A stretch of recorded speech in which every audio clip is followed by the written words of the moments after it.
आज हम पढ़ेंगे प्लाज्मा मेम्ब्रेन के बारे में। प्लाज्मा मेम्ब्रेन को हिंदी में क्या बोलते हैं? कोशिका झिल्ली। इसके अंदर अपन पढ़ेंगे कोशिका झिल्ली के बारे में। कोशिका की झिल्ली किसकी बनी हुई होती है और कोशिका की संरचना देखेंगे। तो सबसे पहले अपन ये देखते हैं, यह सभी जीवित सेल की बाहरी जीवित परत है। जितनी भी सेल होती है उनके सब के चारों तरफ क्या पाई जाती है? सेल मेम्ब्रेन पाई जाती है, कोशिका झिल्ली पाई जाती है। कोशिका झिल्ली किन में पाई जाती है? सेल्स में प्रेजेंट होती है, कोशिका में प्रेजेंट होती है। यह वायरस में नहीं पाई जाती। वायरस को छोड़कर से सभी में पाई जाती है। ओके, ये वायरस में नहीं पाई जाती क्योंकि वायरस क्या एक कोशिका नहीं है। ओके, यह अत्यंत पतली संरचना है। कैसी संरचना होती है? ये लेयर एक बिल्कुल पतली संरचना होती है जिसकी मोटाई कितनी होती है? 60 से 100 एंगस्ट्रॉम होती है। इस टाइप से ये हो गई अपनी कोशिका। ओके, इसमें ये न्यूक्लियस बना दिया, राइबोसोम, बाकी के ऑर्गेनेल्स। अब ये जिससे भी कवर है इसको क्या बोलेंगे? कोशिका झिल्ली। इसको क्या बोलेंगे? Cell membrane. तो हम इस सेल मेम्ब्रेन की स्ट्रक्चर देखेंगे कि ये किससे बनी हुई है, कैसे स्ट्रक्चर है इसकी। अब देख लेते हैं अपन इसका केमिकल कंपोजिशन। केमिकल कंपोजिशन को हिंदी में बोलते हैं रासायनिक संगठन। कहने का मतलब ये है इसके अंदर रासायनिक संगठन का कि ये जो संरचना है उसमें क्या क्या पाया जाता है कोशिका झिल्ली में। तो कोशिका झिल्ली में पाया जाता है, एक तो लिपिड होता है, वसा, वसा प्लस कौन होता है? प्रोटीन होती है, प्रोटीन, और प्लस में क्या होता है?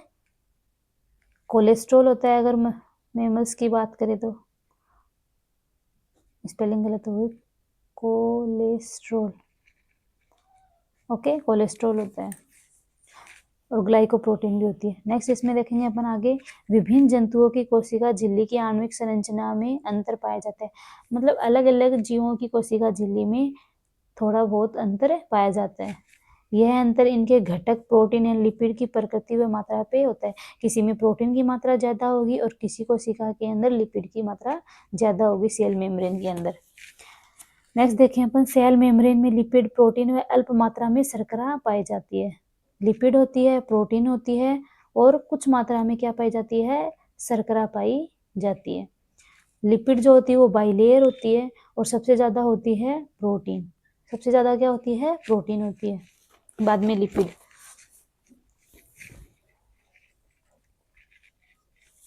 अब अपन नेक्स्ट देखते हैं, सामान्यतः लिपिड 28 से 79% होता है। लिपिड की मात्रा कितनी है? 28 से 79%। प्रोटीन होता है 18 से 70%।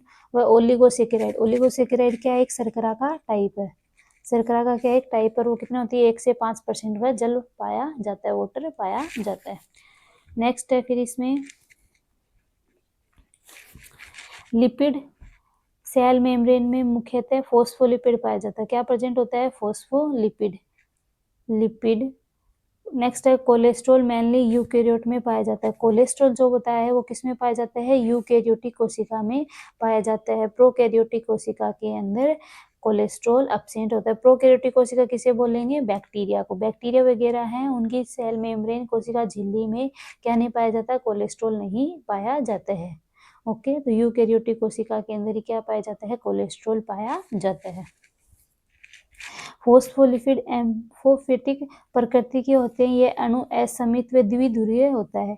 ये जो फोस्फोलिपिड है ये कैसी है? द्विध्रुवीय होती है और असमित होती है। असमित का मतलब क्या होता है? जिसे दो बराबर भागों में नहीं बांट सकते, जिसमें कोई समिति नहीं पाई जाती है। नेक्स्ट है फोस्फोलिपिड के दो भाग होते हैं। फोस्फोलिपिड के कितने भाग होते हैं? दो, शीर्ष भाग और पूछ भाग। यहाँ फोस्फोलिपिड का मतलब क्या है कि लिपिड के साथ कौन जुड़ा हुआ है? फोस्फेट। कौन जुड़ा हुआ है? फोस्फेट। फोस्फेट प्लस लिपिड क्या कहलाएगा? फोस्फोलिपिड।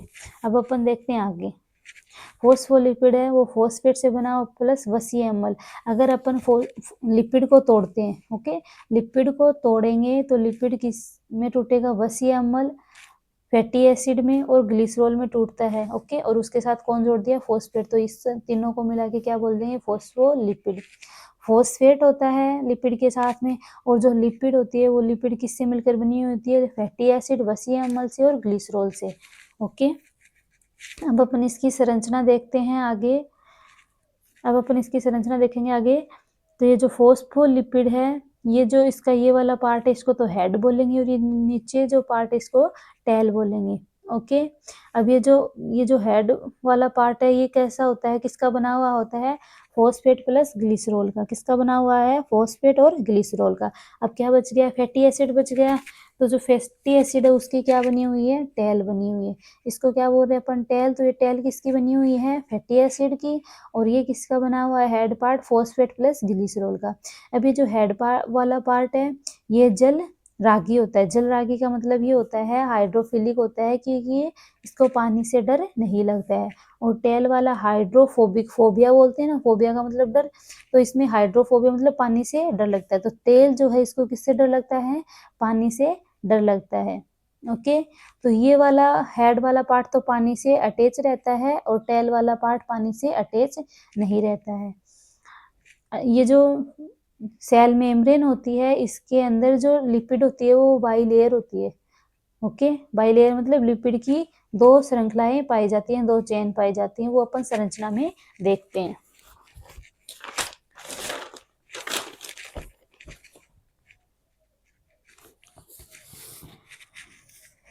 ये है सेल मेम्ब्रेन की स्ट्रक्चर। इस टाइप से सेल पूरी राउंड होती है। तो इसमें अपन अगर राउंड करेंगे तो चारों तरफ क्या पाई जा रही है, इस टाइप से लिपिड पाई जा रही है। जो लिपिड बाइलेयर बताया मैंने, ये तो इसका हेड वाला पार्ट हो गया। ये तो इसका हेड वाला पार्ट हो गया। और ये नीचे वाला क्या है, टेल वाला पार्ट। ये हेड, ये टेल, ये हेड, ये टेल, ये हेड, ये टेल। इस टाइप से बाइलेयर। एक लेयर तो ये हो गई और दूसरी लेयर ये होगी, इसको क्या बोलेंगे, बाइलेयर। एक लेयर ये, दूसरी लेयर ये, तो कैसी हो गई, ये बाइलेयर हो गई है। ओके। अब इसके अंदर मैंने क्या बताया, जो हेड वाला पार्ट है इसको पानी से डर नहीं लगता, तो ये तो हो गया हाइड्रोफिलिक। और ये जो टेल वाला पार्ट है इसको क्या है, पानी से डर लगता है, इसको क्या बोलेंगे, हाइड्रोफोबिक। इसीलिए देखिए सेल के बाहर भी क्या पाया जाता है, वाटर प्रेजेंट होता है। और सेल के अंदर भी क्या होता है, वाटर, क्योंकि कोशिका द्रव्य होता है, कोशिका द्रव्य। कोशिका के अंदर क्या पाया जाता है, कोशिका द्रव्य। ओके। कोशिका द्रव्य है तो उसके अंदर क्या है, पानी की मात्रा है। और सेल के बाहर भी क्या है, वाटर प्रेजेंट है। इसीलिए बाहर और अंदर की साइड क्या जुड़ा हुआ है, हेड पार्ट अटैच है। इस टाइप से ये हेड है, टेल है। टेल को पानी से डर लगता है तो यहाँ पे दोनों आपस में जुड़ी हुई है टेलें। ओके। अब इनके बीच में क्या नहीं आ सकता, पानी नहीं आ सकता, क्योंकि इनको पानी से डर लगता है। तो इसीलिए इनका ध्रुवीय सिरा है। और ये इधर वाला सिरा, हेड सिरा, ये दोनों वाटर से अटैच होते हैं, क्योंकि इनको पानी से डर नहीं लगता है। अब मैंने क्या बताया, ये तो लिपिड हो गई। लिपिड कैसी होती है, फोस्फोलिपिड होती है। फोस्फोलिपिड का मतलब है कि हेड वाले पार्ट में, हेड वाला जो पार्ट है वो फॉस्फेट प्लस ग्लिसरॉल से मिलकर बना हुआ है। और ये बीच का हो गया ये लिपिड, नीचे वाला फैटी एसिड। ये जो टेल है ये कैसी होगी, फैटी एसिड। फैटी एसिड क्या होता है, जिसको पानी से डर लगता है। देखिए आपने देखा भी होगा कि पानी के अंदर अपन तेल की बूंदे डालते हैं या तेल डालते हैं तो वो पानी के साथ कभी मिक्स नहीं होता। क्यों, क्योंकि ये कैसी प्रकृति का होता है, हाइड्रोफोबिक प्रकृति का होता है, ऐसे मानिए आप। क्योंकि फैट जो है वो कभी पानी के अंदर नहीं घुलता है, इसीलिए तेल की बूंदें पानी में एक तरफ तैरती हुई रहती हैं। इसी टाइप से जो अपनी सेल मेम्ब्रेन है उसके अंदर जो लिपिड होती है उनको भी पानी से डर लगता है। और वो उनका हेड वाला सी पार्ट है वो तो पानी से अटैच होता है, और जो टेल वाला पार्ट है वो पानी से अटैच नहीं होता। और द्वि परत होती है, बाई लेयर होती है। एक लेयर तो ये हो गई और सेकंड लेयर ये हो गई। ओके। अब मैंने ये बताया कि जो सेल मेम्ब्रेन है वो लिपिड से बनी हुई है प्लस प्रोटीन से। अब प्रोटीन भी पाई जाती है। ये जो स्ट्रक्चर बना रखी है ग्रीन ग्रीन, ये क्या है, प्रोटीन है। ओके। और प्रोटीन भी सेल मेम्ब्रेन में कितने प्रकार की होती है, दो प्रकार की। एक तो आंतरिक प्रोटीन और दूसरी परिधीय प्रोटीन। आंतरिक प्रोटीन का मतलब ये है, जो आंतरिक प्रोटीन है ये कहाँ धसी हुई रहती है, ये दोनों सेल लिपिड लेयर है उनके अंदर धसी हुई पाई जाती है, बीच में अंदर तक अटैच है। देखिए बाहर भी है और अंदर तक अटैच है, इसीलिए ये क्या है, आंतरिक होती है। और दोनों किनसे अटैच है, लिपिड के अंदर। लिपिड के जो अणु है यहाँ पे, लिपिड की जो संरचना है उसके अंदर बाई लेयर है लिपिड की, उसके अंदर धसी हुई है। ओके। और दूसरी है परिधीय। परिधीय कहाँ पे है, ये ओनली बाहर की साइड है, परिधि पर, सेल मेम्ब्रेन की परिधि पर ही प्रेजेंट है। तो ये जो प्रोटीन होती है वो दो प्रकार की होती है। एक तो कैसी है, अंदर की तरफ धसी हुई उसको बोलेंगे आंतरिक प्रोटीन, जो बाहर की साइड प्रेजेंट उसको परिधीय प्रोटीन बोलेंगे। ओके, अब इसके ऊपर क्या पाया जाता है, अगर ये जो कोशिका झिल्ली है वो यूकेरियोट्स की है तो इसमें कोलेस्ट्रॉल पाया जाता है, और अगर ये यूकेरियोट्स की नहीं है तो इसमें कोलेस्ट्रॉल नहीं पाया जाता है। अब यहाँ पे मैंने ये रेड कलर की संरचना बनाई है, ये क्या है, शर्करा है। किसकी संरचना है, ये शर्करा की संरचना है। अब अपन आगे देखते हैं। अपना यहाँ पे लिपिड कंप्लीट हो गया। लिपिड के बाद में अपन क्या देखेंगे, प्रोटीन, क्योंकि लिपिड में पढ़ लिया लिपिड कैसी होती है, बाइलेयर होती है, 2 लेयर प्रेजेंट होती हैं सेल मेम्ब्रेन के अंदर। एक तो आउटर सेल मेम्ब्रेन के अंदर 2 प्रेजेंट होती है, एक तो बाहर की साइड और एक अंदर की साइड, इस टाइप से। और जो बाहर की साइड सिरा होता है वो तो इनका होता है हेड पार्ट प्रेजेंट होता है, और अंदर की साइड टेल पार्ट होता है, और दोनों आपस में, दोनों बाइलेयर की जो टेल पार्ट है वो आपस में अटैच होते हैं, क्योंकि इन दोनों को वाटर से डर लगता है, हाइड्रोफोबिया होता है। और जो हेड वाला पार्ट है वो वाटर से अटैच होता है। अंदर की साइड तो कोशिका दरवे से और बाहर की साइड वाटर से। अब नेक्स्ट अपन प्रोटीन देखते हैं। तो यह सेल को आंतरिक सहारा प्रदान करने के अतिरिक्त वाहक का कार्य करती है। जो सेल मेम्ब्रेन होती है वो क्या करती है, सेल को इस आंतरिक सहारा देती है, और दूसरा वाहक का कार्य करती है। वाहक का मतलब ये है यहाँ पे कि जो सेल मेम्ब्रेन है वो ट्रांसपोर्ट का काम भी करती है। ट्रांसपोर्ट का मतलब ये है कि कुछ ध्रुवीय अणु होते हैं, जैसे सोडियम हो गया, H2 हो गया, वो इस सेल मेम्ब्रेन से, इस टाइप से सेल मेम्ब्रेन की संरचना बताई मैंने आपको, बाइलेयर होती है। ये हेड, ये टेल, ये हेड, ये टेल, ये हेड, ये टेल। अब क्योंकि मैंने क्या बताया, अगर वाटर को जाना है, H2O को जाना है, ध्रुवीय अणु है, अब इसको अंदर जाना है, तो क्योंकि यहाँ पे तो हेड है, ये तो वाटर से अटैच हो सकता है, बट ये जो बीच का पार्ट है अंदर का, ये टेल वाला पार्ट है, इसको तो क्या लगता है, वाटर से डर लगता है, तो वाटर को अंदर नहीं जाने देगा।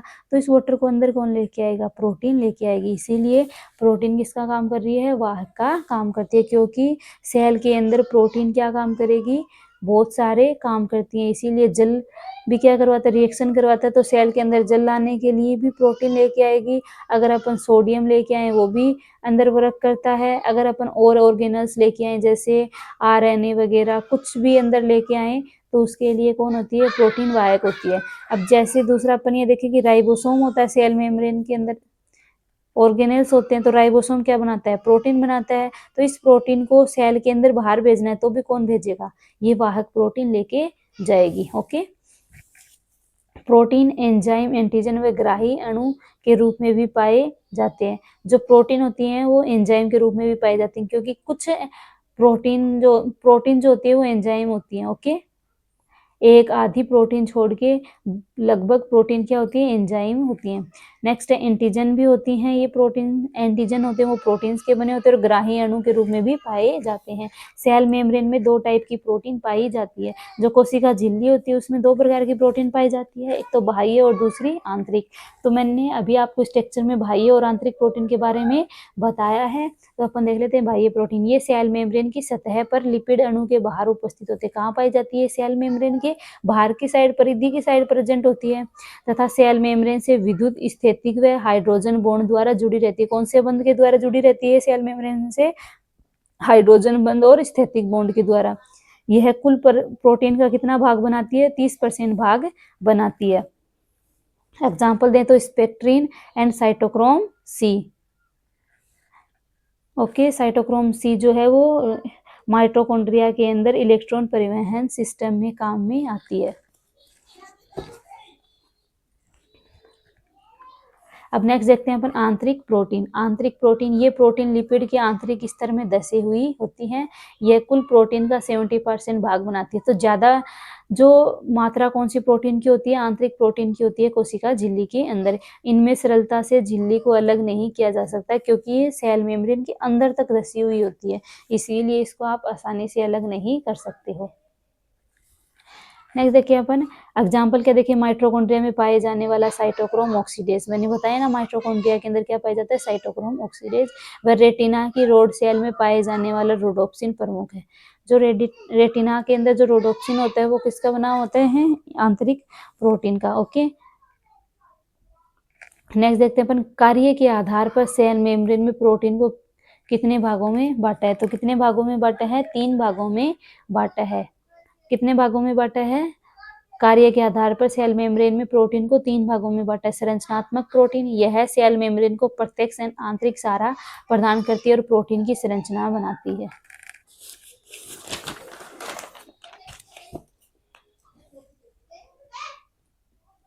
नेक्स्ट अपन देखेंगे किण्वकीय प्रोटीन। यह सेल मेम्ब्रेन में किण्वकी के रूप में पाए जाते हैं। इनकी संख्या लगभग 30 होती है। Sodium, potassium, ATPase. Okay, next देखेंगे अपन वाहक प्रोटीन, परमेज व चैनल प्रोटीन, जो अणु व आयन के परिवहन में भाग लेता है या लेती है। मैंने अभी बताया आपको, क्योंकि जो सेल मेम्ब्रेन है, ये सेल मेम्ब्रेन है, इसके अंदर बहुत सारे ध्रुवीय अणु खुद से नहीं आ सकते, तो उनको अंदर लाने के लिए कौन होगी? प्रोटीन काम में आएगी, और उस प्रोटीन को क्या बोलते हैं? चैनल प्रोटीन बोलते हैं, जो क्या लेके आएगी? अणुओं को अंदर और बाहर लेके जाएगी। नेक्स्ट है शर्करा, क्योंकि मैंने आपको बताया कि देखो लिपिड देख लिया, सेल मेम्ब्रेन किसकी बनी होती है? लिपिड की, प्लस प्रोटीन की, और प्लस किसकी बनी होती है? शर्करा की। ओके, तो लिपिड पढ़ लिया, प्रोटीन पढ़ लिया। लिपिड की कैसी होती है? बाइलेयर होती है। प्रोटीन क्या होती है? 2 प्रकार की होती है, आंतरिक और बाहरी या परिधीय प्रोटीन। अब शर्करा के बारे में देखेंगे। तो सेल मेम्ब्रेन में यह 1 से 5% होती है। कोशिका झिल्ली में जो शर्करा होती है वो 1 से 5% पाई जाती है। मुख्यतः स्तनी की, मुख्यतः मेमल्स या स्तनी की कोशिका की प्लाज्मा कला की बाह्य सतह पर ग्लाइकोप्रोटीन व ग्लाइकोलिपिड पाया जाता है। जो सेल मेम्ब्रेन होती है उसके ऊपर क्या पाया जाता है? ग्लाइकोप्रोटीन व ग्लाइकोलिपिड पाया जाता है। ओके, और वो क्या एक शर्करा है? Example hexose. यह शर्करा मुख्यतः प्रोटीन व लिपिड के साथ संयुक्त अवस्था में पाई जाती है। प्रोटीन जो होती है वो किस में पाई जाती है? ये जो शर्करा जो होती है वो प्रोटीन व लिपिड के साथ जुड़ी हुई होती है, इसीलिए यहाँ पे लिखा है संयुक्त अवस्था में पाई जाती है। तो ये अपन ने देख ली सेल मेम्ब्रेन की स्ट्रक्चर। ओके।